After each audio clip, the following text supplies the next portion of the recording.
జీవాధిపతి, నీకు వందనాలు. స్తోత్రమయ్యా, స్తోత్రము స్వామి. ఉదయకాలం మమ్మల్ని జ్ఞాపం చేసుకున్నావు, నీ దయను బట్టి, నీ కనికరం బట్టి. అయ్యా, జనజన మమ్మల్ని నడిపిస్తున్నావు, బలపరుస్తున్నావు, వాక్కు ధర మాట్లాడుతున్నావు దేవా. తండ్రి, నీ పాదాలు స్తోత్రం. నీ శావుకుని బట్టి ప్రభువా నీకు స్తోత్రాలు చెల్లిస్తున్నానయ్యా. నీ వాక్కు ద్వారా ప్రభువా, నీ ఆత్మ ద్వారా, నీ రత్న మమ్మల్ని అభిషేకించండి. సమస్త కీళ్లు తొలగించండి, ఆయన ఆటంకాలు తొలగించండి. నీ శావుకుని మీరు అభిషేకించండి ప్రభు. ఆది అపోస్తలులు నడిపించిన ఆత్మతో నడిపించయ్యా, బలపరుస్తుంది. కడవరి కాలంలో నువ్వు రాబోతున్నావు భూమి మీదకి. అయ్యా, నీ సంఘాన్ని తీసుకుపోతున్నావు దేవ. మమ్మల్ని సిద్ధపరచండి. కూడి వచ్చిన బిడ్డందరూ నడిపించండి, బలపరచండి తండ్రి. సహాయం చేయమని ఏ ఒక్కరిని దాడిపోతాము ప్రభు. నీ కృపతో, నీ దయతో మమ్మల్ని దర్శించండి. నీ రక్తంలో దర్శించమని సహాయం చేయమని, మమ్మల్ని అందరి ప్రభు నీ వాకులకి పరిశుద్ధపరిచి దీవించమని యేసు ప్రభు అడుగుతున్నాము తండ్రి. ఆమేన్, ఆమేన్, ఆమేన్. ప్రార్థించిన రాబర్ట్ అయ్య గారికి వందనాలు. ప్రభు యొక్క కృప కనికరములు మనందరికీ తోడయుండి నడిపించునుగాక. ఆమేన్. Praise the lord. మన ప్రభు అయిన యేసయ్యకు మహిమ, ఘనత, ప్రభావములు కలుగునుగాక. Praise the lord. చూడనా, మనందరం కూడా పరిశుద్ధుడైన దేవుని చేత మనందరం కూడా బోధించబడుతున్నాం. ప్రభు యొక్క కృప, సమాధానములు మనందరికీ తోడయుండి నడిపించునుగాక. ఆమేన్. చూడనా, మనందరం కూడా ఆమోసు పుస్తకం యొక్క ధ్యానాల్లో మనందరం కూడా ఉన్నాము. మరి ఆమోసు పుస్తకంలో 8వ అధ్యాయము మనం ఇంచుమించుగా 2వ సెక్షన్లో మనం ఉన్నాము. 2వ సెక్షన్లో మనం ధ్యానం చేసుకుంటున్నాము. మొదటి సెక్షన్లో మనం ఆల్రెడీ 4 నుంచి 6 వచనాల వరకు మొదటి సెక్షన్లో మనం పరిశుద్ధుడైన దేవుని సన్నిధిలో నేర్చుకుంటూ వచ్చాము. అలాగే 2వ సెక్షన్లో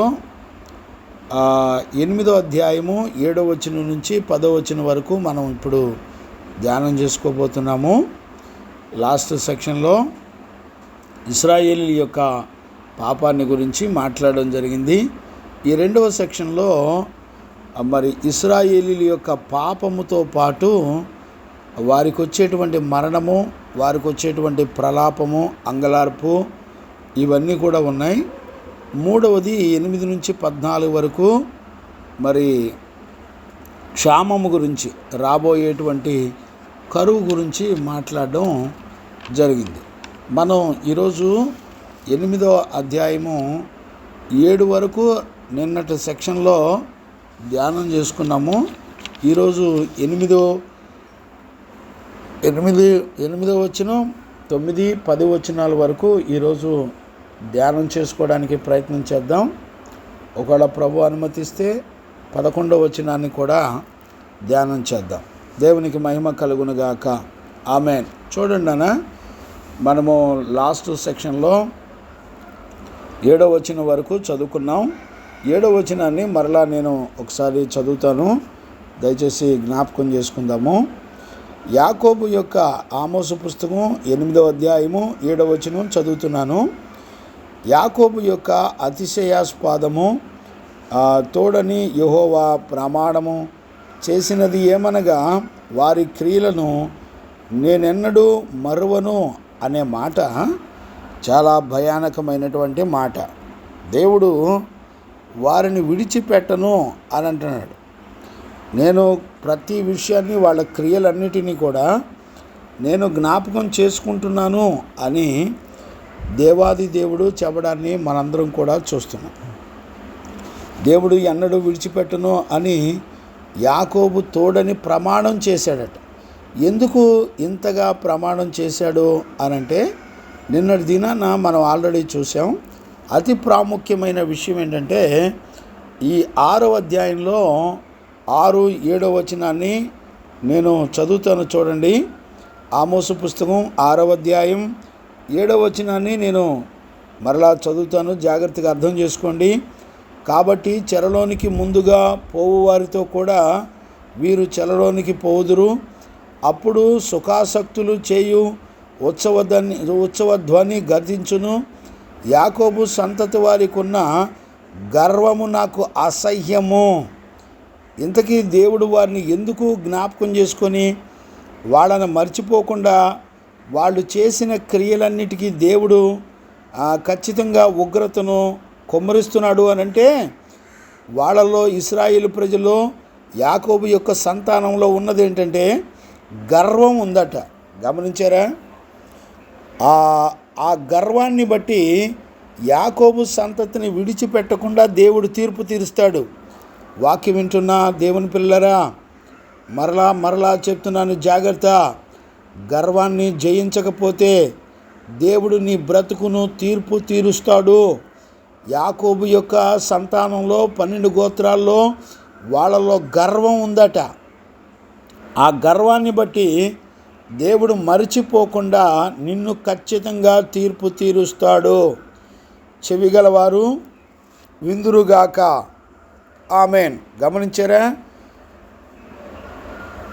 ఖచ్చితంగా దేవాది దేవుడు తీర్పు తీరుస్తాడు. దేన్ని బట్టి? నీలో ఉన్న గర్వాన్ని బట్టి. అందుకనే గర్వం లేని జీవితం ఎలా చేయాలో మీ సంఘాల్లో దైవజనులను అడిగి తెలుసుకోండి. గమనిస్తున్నారా?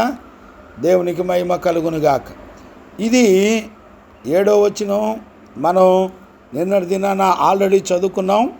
ఎందుకు దేవుడు విడిచిపెట్టడం అనే కారణాలు కూడా లాస్ట్ సెక్షన్లో చదువుకున్నాం.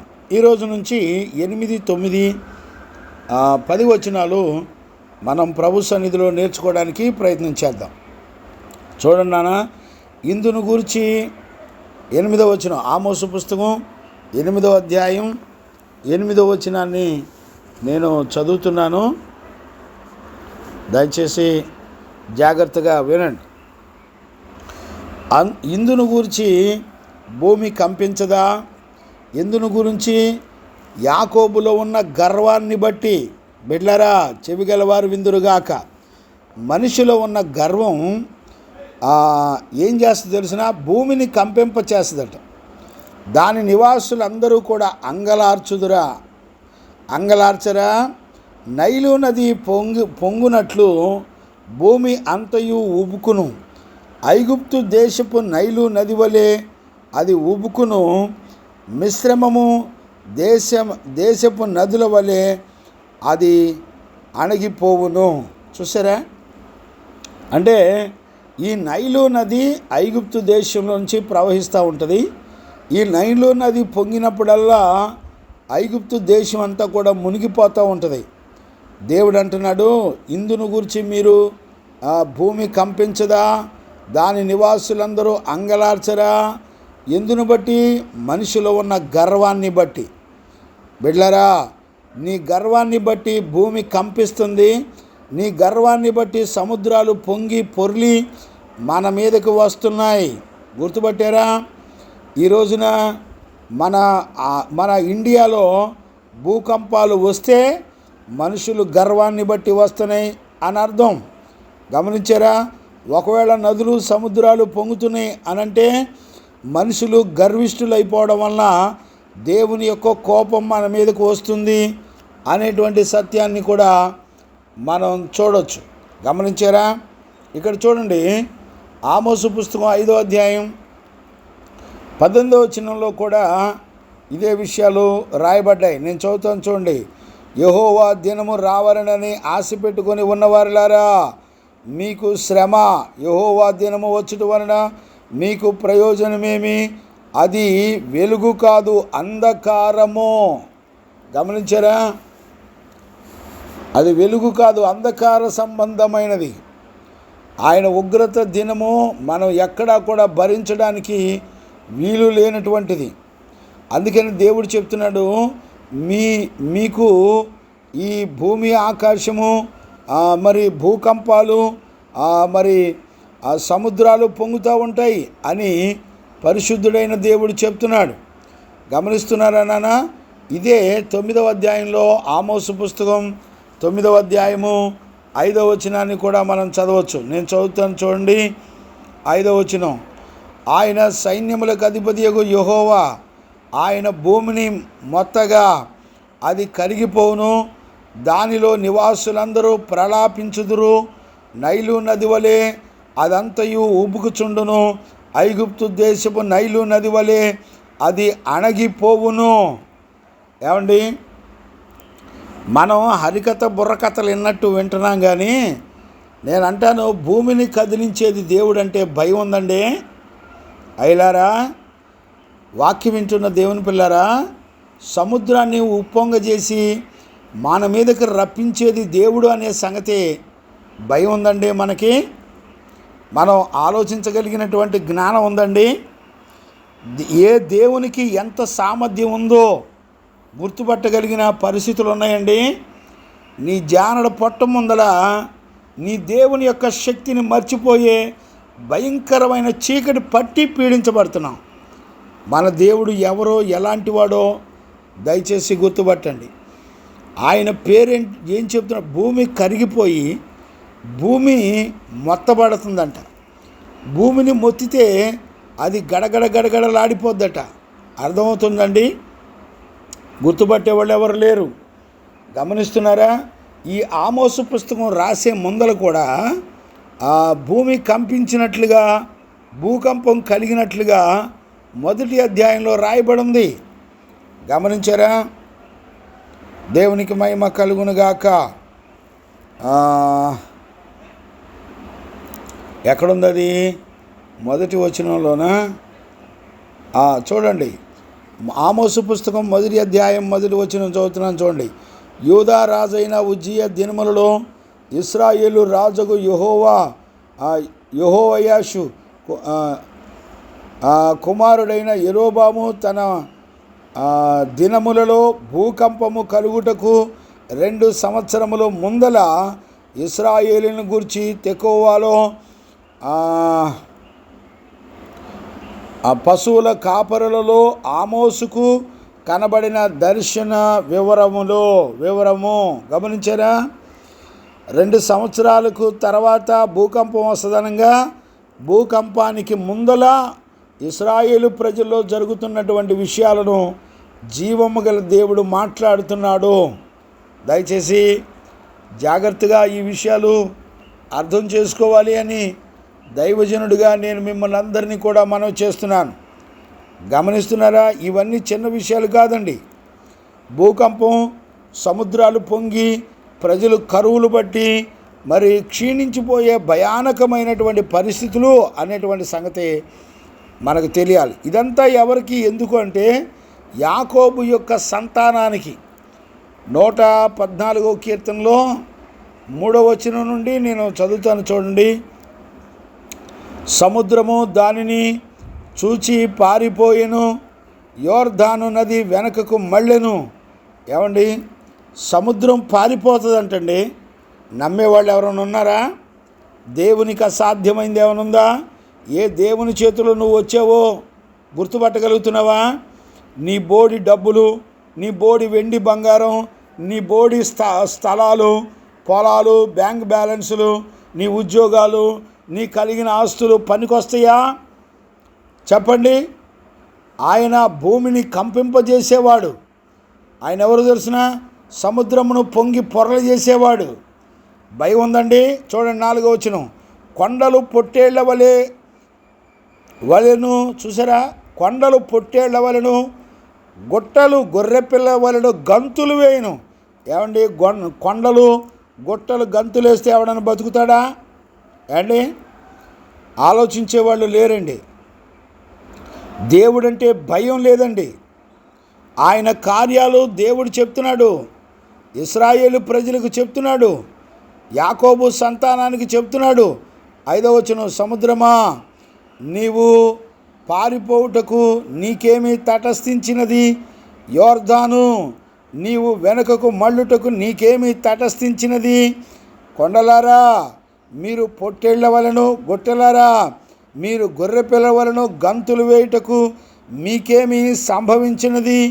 భూమి ప్రభు సన్నిధిని, యాకోబు దేవుని సన్నిధిని వణుకును. గమనించారా?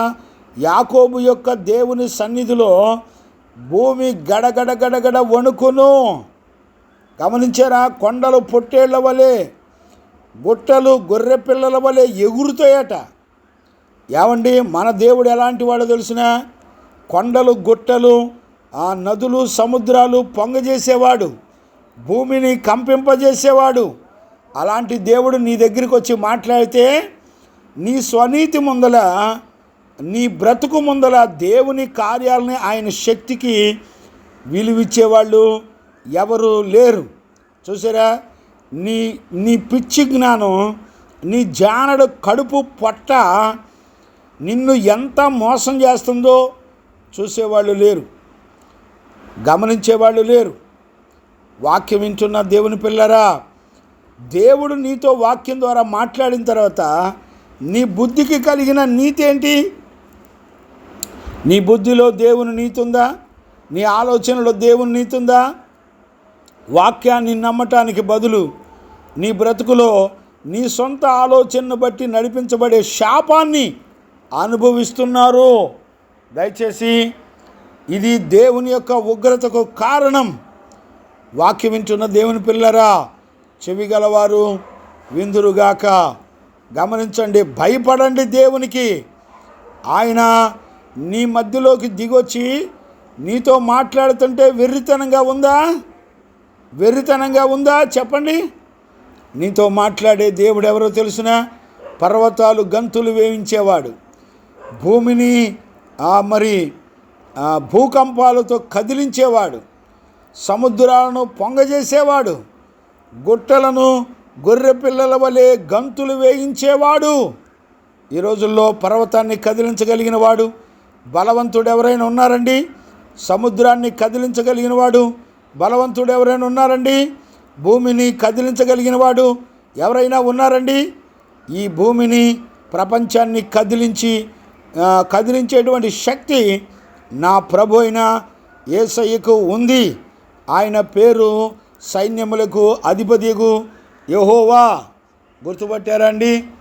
ఈ రోజుల్లో గుర్తుపట్టే వాళ్ళు ఎవరు లేరు. గమనిస్తున్నారా? చూడండి నాన్న, ఇదే కీర్తనలో 18వ కీర్తనలో కూడా 7వ వచనంలో చక్కటి మాట రాయబడింది. నేను చదువుతాను చూడండి. అప్పుడు భూమి కంపించి అదిరెను, పర్వతములు పునాదులు వణికెను, ఆయన కోపింపగా అవి కంపించెను. చూసారా? దేవుని యొక్క కోపానికి, ఆయనకు కోపం వస్తే భూమి ఆకాశాలు గడగడ గడగడ వణికిపోయి కంపించిపోతూ ఉంటాయట. ఏమండి, నువ్వు ఎవరితో పెట్టుకుంటున్నావో తెలిసిన? ప్రపంచాలను ఒక్క మాట చేత సృష్టించిన దేవుడు ఆయన పర్వతాలకు పునాదులేసాడంట. ఏ మనిషికైనా తెలుసండి పర్వతానికి దేవుడు ఒక పునాదేసి నిలబెట్టాడని? ఎవడైనా చెప్పగలడా? ఏ సైంటిస్ట్ అయినా పర్వతానికి కింద ఒక పునాది దేవుడు వేశాడు అని, పునాది ఉంటుంది అని ఎవరికైనా మైండ్ పనిచేసిద్దండి? నీ దేవుడు ఎలాంటి వాడో గుర్తుపట్టాలి. అందుకనే నైలు నది, సముద్రము పొంగిపోయి ఐగుప్తంతా కూడా ముంచివేసేటువంటి శక్తి కలిగిన దేవుడు ఇశ్రాయేలు ప్రజలతో ఆమోసు ప్రవక్త చెప్తున్నాడు, ఐలారా, మనకున్న దేవుడు ఎలాంటి వాడో తెలుసునా?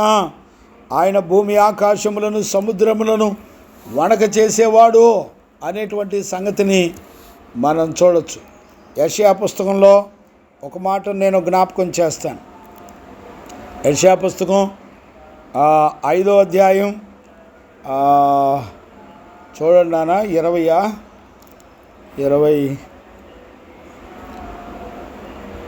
ఒక మాట ఉండాలి.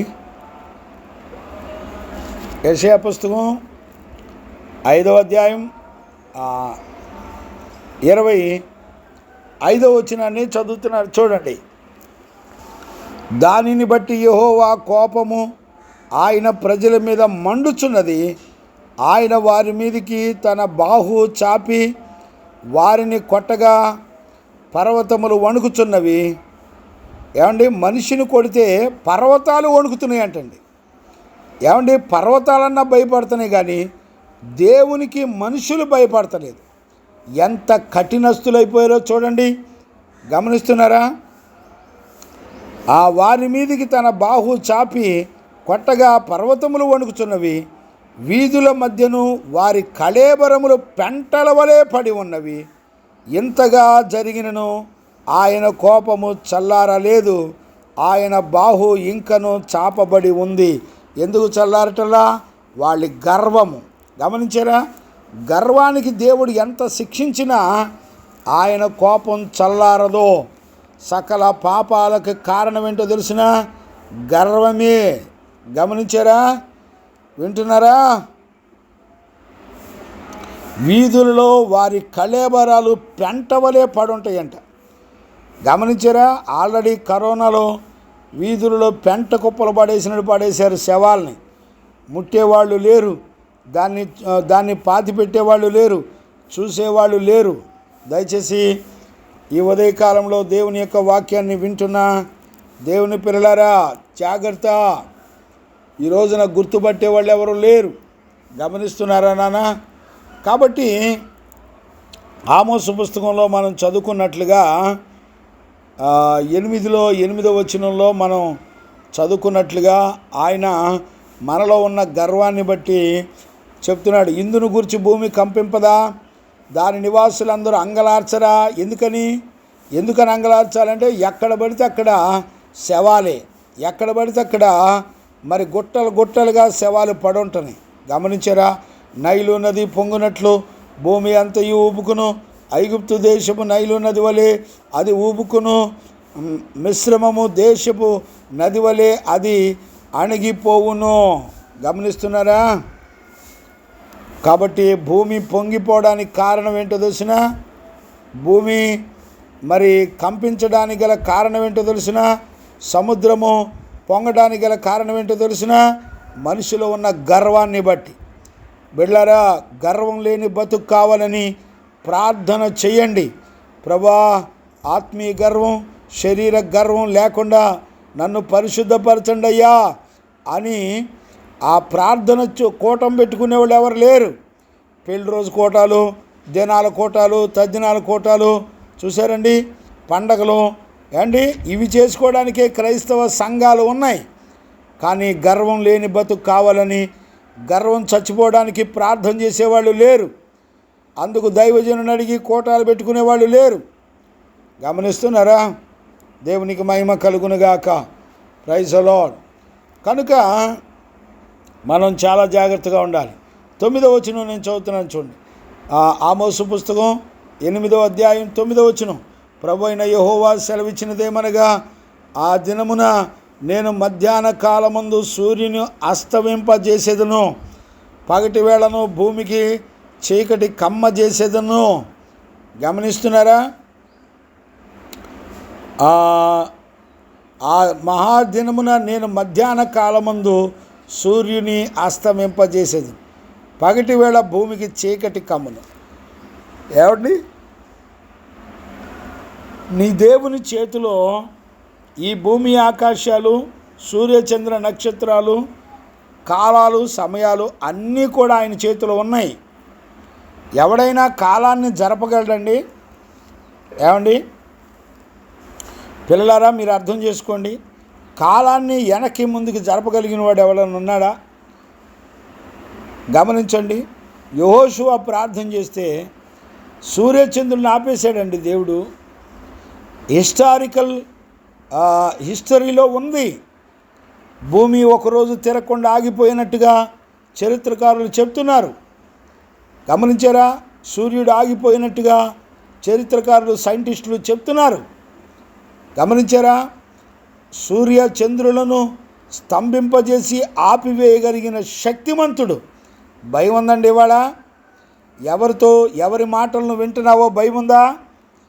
సూర్య చంద్ర నక్షత్రములను చీకటి కమ్మ చేయగలిగిన మహాదేవుడు, మహాపరిశుద్ధుడు, ఆయన సర్వశక్తిమంతుడు నీ దగ్గరికి దిగొచ్చి మాట్లాడుతుంటే నీ ఒళ్ళు కొవ్వు బట్టి తిరుగుతుంది. అండి, దేవునికి భయపడే బతుకులు లేవండి. నీ గర్వం, నీ కడుపు, నీ ఉద్యోగం, నీ వెండి, నీ బంగారం, నీ ఎచ్చులు, నీ సోకులు తప్ప ఏమీ లేవు. జాగ్రత్త. నీ దేవుడు ఎలాంటి వాడో చూడు. భూమి ఆకాశాలను, సముద్రాలను, భూమిని కంపింపజేసేవాడు, సముద్రాలను పొంగజేసేవాడు, మెట్టలను, పర్వతములను గంతులు వేయించేవాడు, సూర్యుడిని చీకటిగాను చంద్రుడిని నలుపుగాను చేయగలిగినటువంటి మహాదేవుడు ఆయన. గుర్తుపట్టగలుగుతున్నారా? ఎంత చులకనంటే దేవుని సన్నిధికి రమ్మంటే వచ్చేవాళ్ళు లేరు అండి, దేవునికి భయపడేవాళ్ళు లేరు అండి. బిడ్లారా, ఈ రోజున నమ్మేవాళ్ళు లేరు, దేవుని మాటను విశ్వసించడానికి ప్రార్థన చేసుకునేవాళ్ళు లేరు. గమనిస్తున్నారా? చూడండి అన్న, నేను జ్ఞాపకం చేస్తాను. చూడండి, ఆమోసు పుస్తకంలో ఇందాక చదివాను కదా, 5:18 చదివాను. యెషయా పుస్తకంలో చదువుతాను. చూడండి, యెషయా పుస్తకంలో 59 9-10 వచనాలు నేను చదువుతాను. చూడండి. కావున న్యాయము మాకు దూరముగా ఉన్నది, నీతి మమ్మును కలుసుకొనటం లేదు. వెలుగు కొరకు మేము కనిపెట్టుకొని ఉన్నాము కానీ చీకటియే ప్రాప్తించును. ప్రకాశము కొరకు ఎదురు చూచుచున్నాము కానీ అంధకారములోనే నడుచుచున్నాము. చెవిగలవారు విందురుగాక. 10వ వచనం, గోడ కొరకు గుడ్డివాని వలె తడువులాడుచున్నాము, కన్నులు లేనివాని వలె తడువులాడుచున్నాము. సంధ్యా చీకటి యందు వలనే మధ్యాహ్న కాలమున కాలు జారి పడుచున్నాము. బాగుగా బ్రతుకుచున్న వారిలో నుండి చచ్చిన వారి వలె ఉన్నాము. చూసారా అండి? ఈ మాటలు ఎవరికైనా అర్థమవుతాయండి? ఏమో. ఒక్క వాక్యాన్ని చదువుకునేవాళ్ళు లేరు, ఒక్క వాక్యాన్ని వినేవాళ్ళు లేరు, అసలు ఆలోచించేవాళ్ళు అంతకన్నా లేరు. మరలా చదువుతున్నాను, చూడండి. యెషయా పుస్తకం 59:9-10 వచనాలు. కావున న్యాయము మాకు దూరంగా ఉంది. చూడండి, న్యాయమైన జీవితం చేయమని దేవుడు చెప్పాడు. నీతి న్యాయములు నదీ ప్రవాహముల వలె మీ కుటుంబాలలో, మీ జీవితాల్లో ప్రవహించాలి అని దేవాది దేవుడు చెప్తున్నాడు. ఏమండి?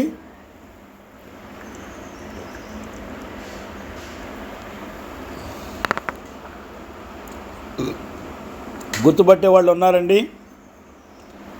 ఏమోనండి, ఈ రోజుల్లో నీతి న్యాయాలు దూరం అయిపోయినా, మన బతుకులో లేకపోయినా దిగులు పడేవాళ్ళు లేరు, భయపడేవాళ్ళు లేరు. నీతి మమ్మను కలుసుకోవటం లేదు. నీతిమంతులు జనాలని కలుసుకోవటంలా, నీతిమంతులు మరుగైపోయారు, నీతిమంతులు దొరకటంలా ఈ అబద్ధ బోధకులు విపరీతంగా పెరిగిపోయారు. వాళ్ళు టయానికి వచ్చి జీతం తీసుకున్నట్టు మీ కానుకలు డబ్బులన్నీ దోచుకొని బతికేవాళ్ళుగా మారిపోయారు. గమనిస్తున్నారా? దేవుడు చెప్తున్నాడు, నీతి మమ్మను కలుసుకోవట్లేదు. వెలుగు కొరకు మేము కనిపెట్టుకొనిచున్నాము కానీ చీకటి ప్రాప్తించును. ప్రకాశము కొరకు ఎదురు చూస్తున్నాము కానీ అంధకారంలోనే నడుచుచున్నాము. చూసారా? మొత్తం వెలుగు కొరకు కనిపెడుతున్నారు కానీ వెలుగు కనపడుతున్నా, మొత్తం చీకటే. ఏమండి? ఈ మాటలకి విలువ ఆలోచించేవాళ్ళు ఎవరుంటారు? ఎవరికి అంత తీరికుంది?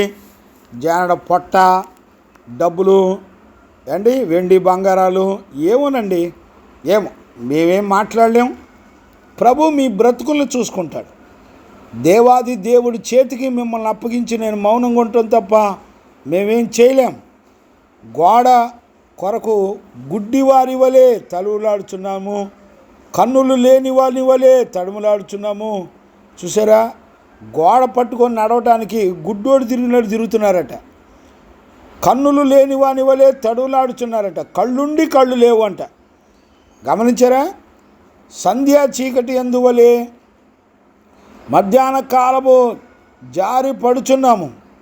చూడు, సంధ్యా చీకటి వలె, సాయంకాలపు చీకటి వలె మధ్యాహ్న వేళలో కాలు జారి పడిపోతున్నారట.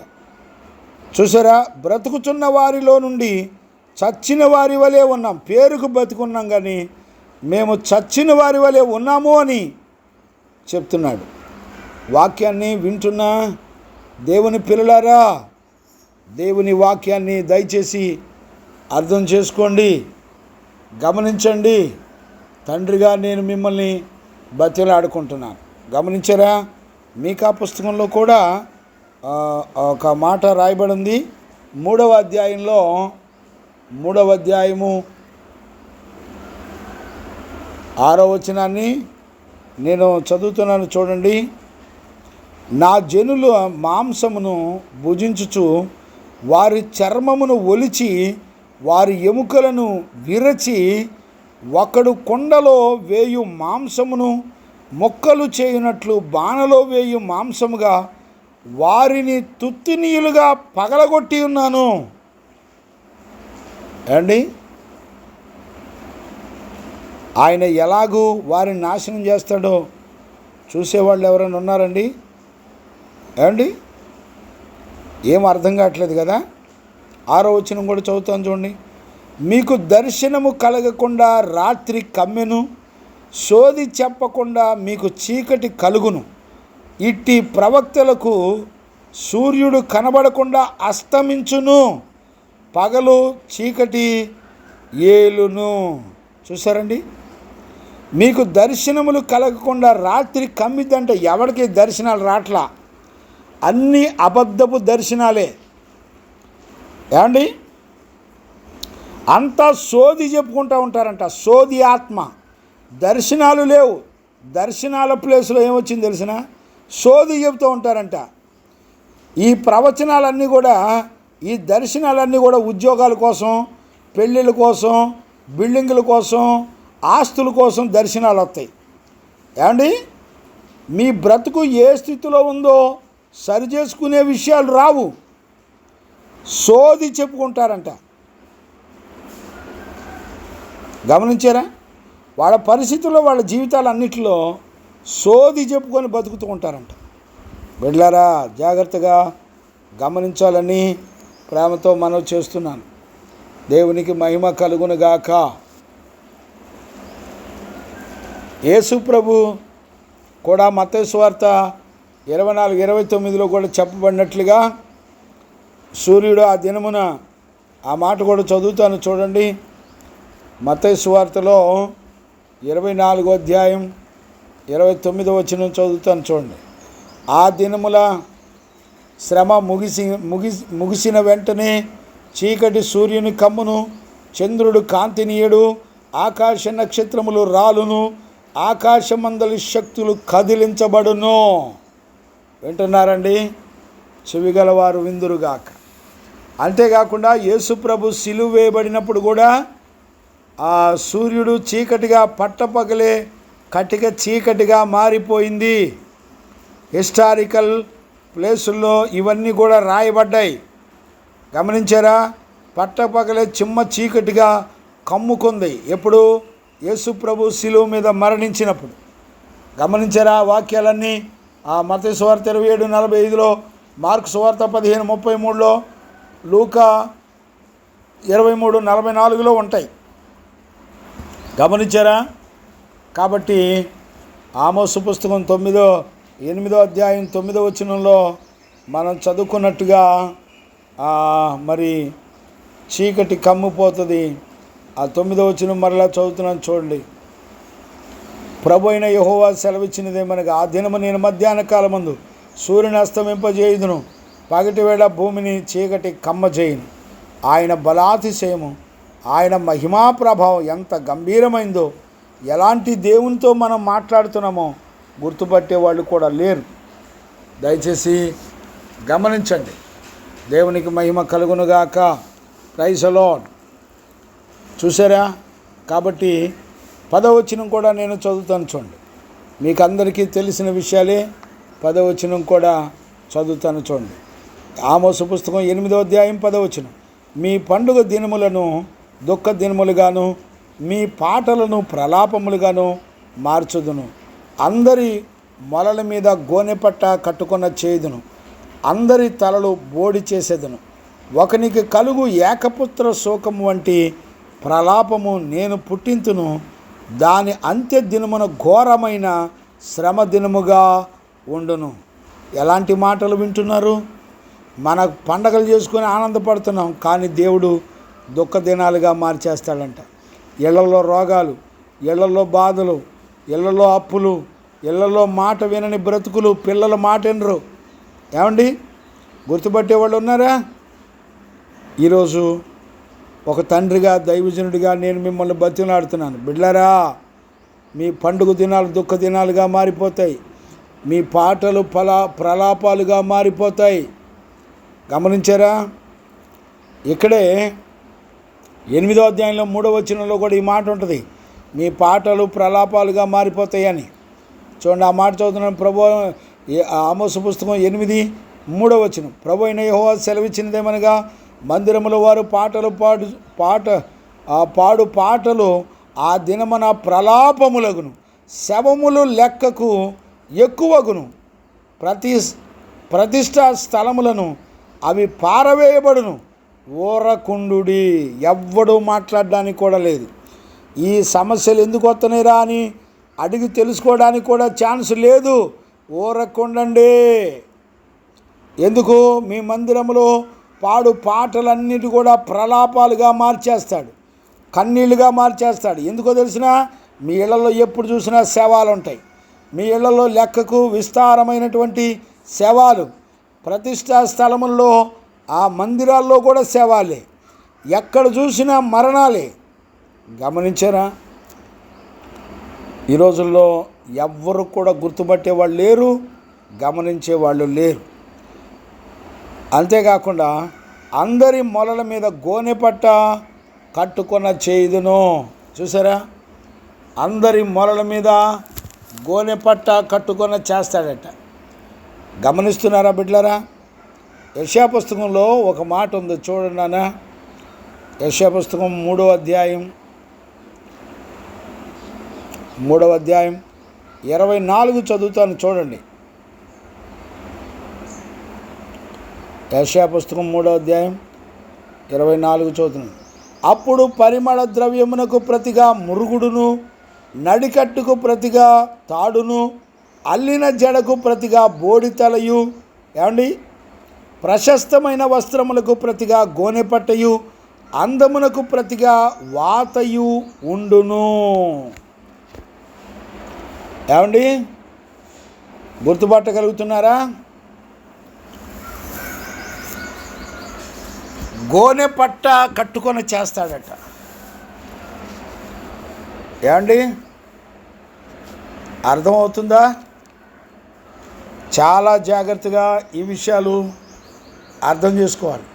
ఈ గోనెపట్ట ఎందుకు కట్టుకొని చేస్తాడంటే, ఇదే యెషయా పుస్తకం 3వ అధ్యాయం 16 నుంచి చదువుకోండి. 16 నుంచి 25 వరకు చదువుకోండి. మీరు తర్వాత చదువుకోండి. గమనించారా? అందం, సౌందర్యం గురించి రాయబడిన మాటలు. కావాలంటే ఎవరికి ఈ గోనెపట్టలు, ఎవరికి ఈ శ్రమ అంటే చూడండి, నేను చదువుతాను చూడండి. ఇక్కడే 3వ అధ్యాయం 16 నుంచి. మరియు యెహోవా సెలవిచ్చినదేమనగా, సియోను కుమార్తెలు గర్విష్ఠురాళ్ళై మెడచాచి వారచూపులు చూచుచు కులుకులుతో నడుచుచు తమ కాళ్లకు గజ్జెలను మోగించుచున్నారు. కాబట్టి ప్రభు సియోను కుమార్తెల తలను బోడి చేయును, యెహోవా వారి మానమును బయలుపరచును. ఆ దినమున యెహోవా గల్లు గల్లుమను వారి పాదభూషణములను, సూర్యబింబ భూషణములను, చంద్రవంక భూషణములను, కర్ణభూషణములను, కడియములను, నాణెములను, ముసుకులను, కొళ్ళాయిలను, ఆ కాళ్ళ గొలుసులను, వడ్డాణములను, పరిమళ ద్రవ్యములను, రక్ష రేకులను, ఉంగరములను, ముక్కు కమ్ములను. చూసారండి? ముక్కు కమ్ములను, ఆ ఉత్సవ వస్త్రములను, ఉత్తరేణియములను, పైటలను, సంచులను, చేతి అద్దములను, సన్నపు నారతో చేసిన ముసుకులను, పాగాలను, శాలువాలను తీసివేయును. అప్పుడు పరిమళ ద్రవ్యమునకు ప్రతిగా మురుగుడును, నడికట్టుకు ప్రతిగా అల్లిన జడకు ప్రతిగా బోడితలయు, ప్రశస్తమైన వస్త్రములకు ప్రతిగా గోనెపట్టయు. చూసారా? ఒకప్పుడు వీళ్ళంతా ఇంత లగ్జరీగా బతికారు. ఏమండి, ఇలాంటి వాళ్ళందరికీ తల బోడి చేస్తాడంట, గుండు చేసేస్తాడంట.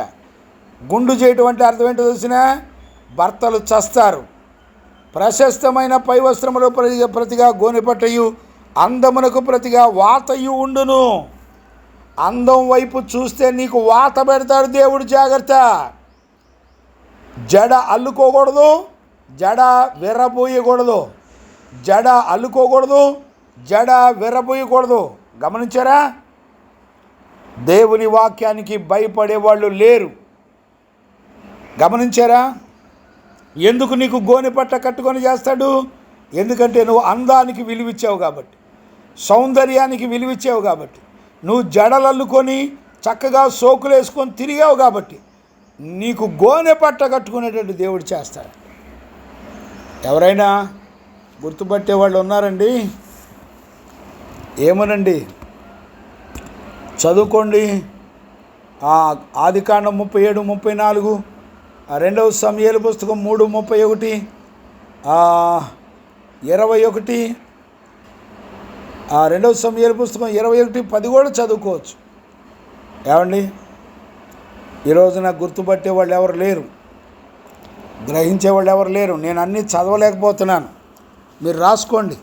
ఆదికాండం 37, 34, 2వ సమూయేలు 3:31, 2వ సమూయేలు 21:10, యెషయా పుస్తకం 3:20 చదువుకోండి. నేను ఇప్పుడు యెషయా 3:24, 25 చదివాను. ఇంకా చాలా ఉన్నాయండి. ఇర్మియా పుస్తకం 6:26 కూడా మనం చదువుకోవచ్చు. నేను చదువుతాను చూడండి. 6వ అధ్యాయం 26వ వచనం. నేను చదువుతున్నాను చూడండి. నా జనమా, పాడు చేయువాడు హఠాత్తుగా మీ మీదికి వచ్చును. గోనె పట్ట కట్టుకొని బూడిద చల్లుకొనుము. ఏక కుమారుని గూర్చి దుఃఖించున్నట్లు దుఃఖము సలుపుము, ఘోరమైన దుఃఖము సలుపుము. ఏమండి, నిన్ను నాశనం చేసేవాడు అకస్మాత్తుగా వస్తాడట. గమనించారా? ఒక్కడే కొడుకు కుమార్తె ఉంటే వాడు చచ్చిపోతే ఎలా ఏడుస్తారో అలా గోనె పట్ట కట్టుకొని ఉపవాసం ఉండి ఏడవాలంట. ఏడ్చేవాడు లేడు, ఎందుకు ప్రార్థన చేయాలో తెలీదు. ఉపవాసం ఉండి అంగలార్చేవాళ్ళు లేరు.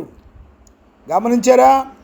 ఎవరికి వాళ్ళకే బిజీ, వ్యాపారాల బిజీ, పొలాలు బిజీ, ఏమండి డబ్బు సంపాదనకు బిజీ, ఏమండి ఉద్యోగాల్లో బిజీ.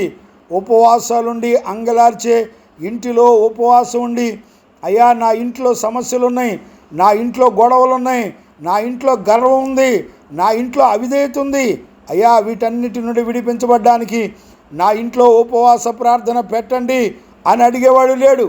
పుట్టినరోజులు, పెళ్లి రోజులు చేసుకొని 10,000, 20,000 ఖర్చు పెట్టేవాళ్ళు ఉన్నారు. కానీ పాపము లేని జీవితం చేయడానికి నీతిమంతులను ఇంట్లో పిలిపించుకొని ఉపవాస కూటం పెట్టుకునే వాళ్ళు లేరు. ఏమండి, దాని కొరకు ఖర్చు అయ్యేవాళ్ళు లేరు. తినటానికి, తాగటానికి, ఎరగటానికి కొన్ని 100ల రూపాయలు ఖర్చులు పెట్టుకునే వాళ్ళు ఉన్నారు. ఏమండి, నా జనమా, పాడు చేయవాడు హఠాత్తుగా వస్తాడు మీ మీదకి. మిమ్మల్ని పాడు చేసే చీకటి అకస్మాత్తుగా మీ మీద పడిపోతుంది, జాగ్రత్త.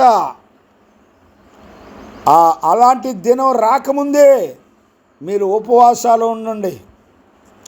ఏమండి, ఏ సంఘాల్లోనైనా, ఏ సంఘ బిడ్డల కుటుంబాల్లోనైనా ఉపవాస కూటాలు పెట్టుకునే వాళ్ళు ఉన్నారండి?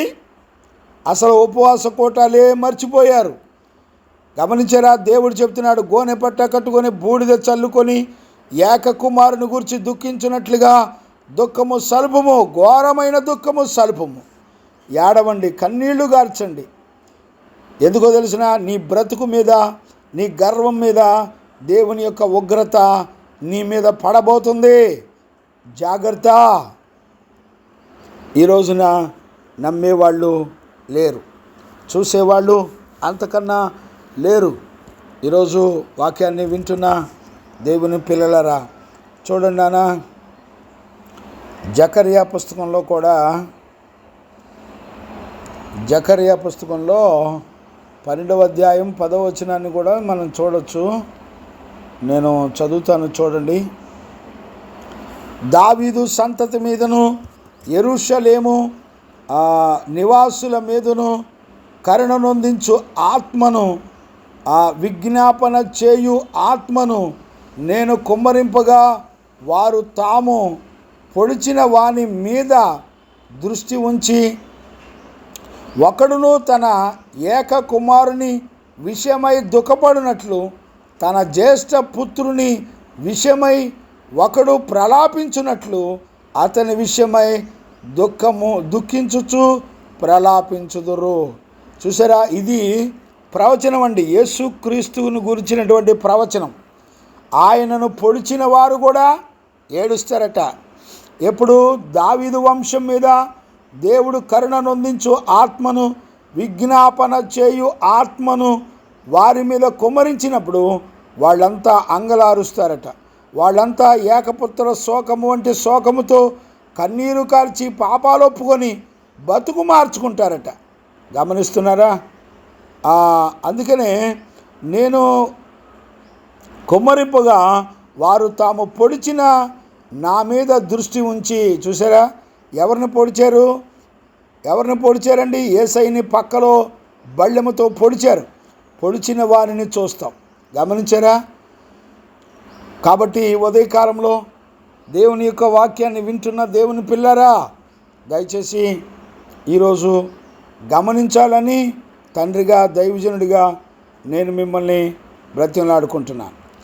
ఇక్కడికి 2 సెక్షన్లు అయిపోయినాయి, అంటే ఇంకా ఉన్నాయండి. యోబు పుస్తకంలో కూడా మనం చూడొచ్చు. యోబు పుస్తకం 20వ అధ్యాయం, యోబు పుస్తకం 20వ అధ్యాయంలో ఒక మాట ఉండాలండి. ఒక్క నిమిషం నేను చూస్తాను. రైట్, 23వ వచనం. వారు కడుపు నింపుకొననై ఉండగా దేవుడు వారి మీద తన కోపాగ్ని కుమ్మరించును. వారు తినుచుండగా దానిని కుమ్మరించును. దేవుని కోపం అకస్మాత్తుగా ఎప్పుడో తెలిసినా నువ్వు శుభ్రంగా కూర్చొని తినేటప్పుడు ఆయన కోపం రగిలి నీ మీదకి వచ్చేస్తుంది. తిండిబోతులు అయిపోయారండి. ఏ ఇంట్లో చూడండి, పెళ్లి రోజు తినటం, కూటం పెట్టుకోవడం, తినటం, పుట్టినరోజు తినటం, కూటం పెట్టుకోవటం, ఏమండి పండగలు చేసుకోవటం, ఏమండి సంవత్సరకాలు చేసుకోవడం, జ్ఞాపకార్థాలు చేసుకోవటం. ఏం చెప్తాం చెప్పండి? వారు కడుపు నింపుకొననై ఉండగా దేవుడు వారి మీద తన కోపాగ్ని కుమ్మరించును. చూసారా, తినుచుండగా వారిని దాని కురిపించును. ఆయన కోపాన్ని కురిపిస్తాడట. భయం ఉందండి, ఎవరికి అర్థం కావట్లా.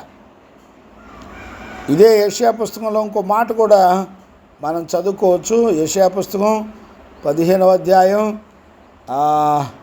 2-3 వచనాలు చదువుతాను చూడు. ఏడ్చుటకు మోయాబీలు గుడికిని మెట్ల మీదనున్న దీబోకులకును వెళ్ళుచున్నారు. నెబో మీదను మెదేమి మీదను మోయాబీలు ప్రలాపించుచున్నారు. వారందరి తలల మీద బోడితనము ఉన్నది, ప్రతివాని గెడ్డము కొరికింపబడి ఉన్నది. చూసారా, ఏడ్చుటకు మోయాబీలు గుడికి మెట్టల మీదనున్న దీబోనుకును వెళ్ళుచున్నారు. చూసారా, ఏడవటానికి ఎక్కడ పడితే అక్కడికి వెళ్ళి కుప్పలుగా ఏడబడితే ఆడ ఏడుస్తున్నారంట. గడ్డాల మీసాలు కొరికించుకొని అంగలారుస్తున్నారట. ఏమండి, అర్థమైందంటారా? ఈ రోజుల్లో గ్రహించేవాళ్ళు లేరు. కాబట్టి ఉదయకాలంలో ఒక తండ్రిగా నేను మిమ్మల్ని అందరినీ కూడా బతిలాడుకుంటున్నాను. మనం ఇప్పటికీ ఇందులో 8వ అధ్యాయంలో ఈ 4వ దర్శనంలో మొత్తం మనం ఇంపార్టెంట్ ఈ 4వ వచనం నుండి 14వ వచనం వరకు 3 అంశాలు చెప్పాను. ఒకటి 8వ అధ్యాయం 4వ వచనం నుంచి 6 వరకు ఇది ఇశ్రాయేలుల పాపాన్ని చూపిస్తుంది.